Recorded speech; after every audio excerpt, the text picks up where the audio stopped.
David Pegg, Eddie Coleman, Mark Jones, Billy Whelan, Jeb Bent. Oh.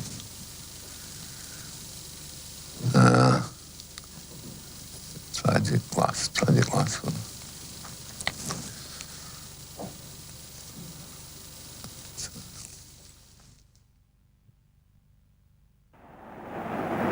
It's Manchester coming back on the attack. It's almost a relentless tide now. A battle between these Manchester forwards and wing halves. And here's one of the wing halves, Coleman, and this Spurs defence. It's Pegg out to number 10, Edwards. This equalising goal must come. And there it is! Yes, it's a great goal. It's scored by Coleman. A side on the verge of greatness, full of youthful exuberance and limitless expectation. Without question, the best team in the land, the Busby Babes. It's a goal. It's a goal. This is the goal that should give them the championship. It had been Matt Busby's dream to pit the talent of his young side against the cream of Europe. In February 1958, a draw in Belgrade had put United through to the semi-finals of the European Cup.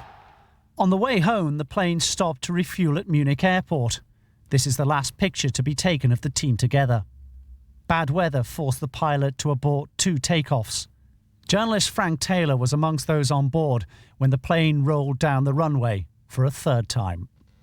This is how it was on the 3rd tragic run. I fastened myself in and we set off down the runway, roaring away. And as I looked out, I could see the red building where we'd stopped on the first 2 runs. And as I looked in that direction towards the wheels, I couldn't see whether they were off the ground. And I leaned forward and shouted to Bobby Charlton and to Dennis Marler, "Have the wheels gone up?" There was no reply. And at that moment I thought, I'll see for myself.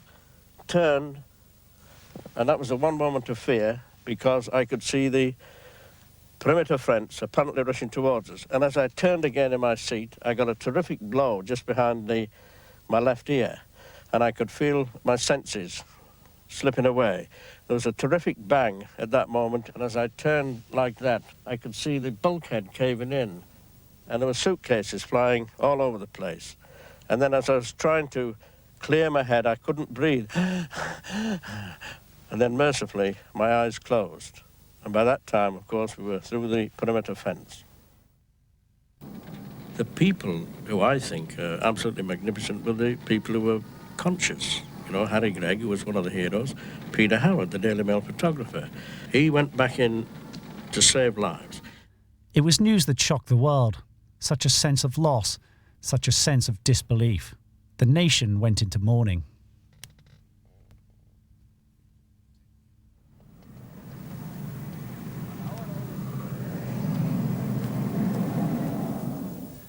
The great Duncan Edwards lost his fight for life after 15 days in a Munich hospital.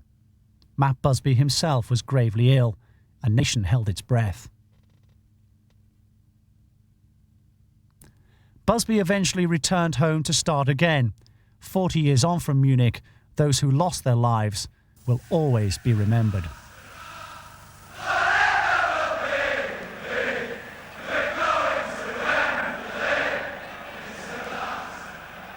They were still only boys, really. Most of them killed at 21 years of age.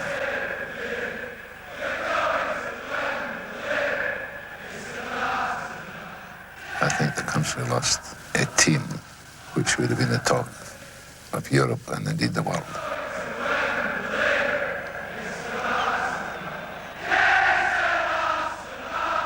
Certain times it comes back to me.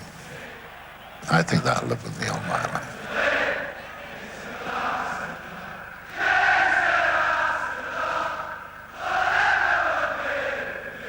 I think they'll live forever in the history of football, because I think they actually created something in their short life in the game.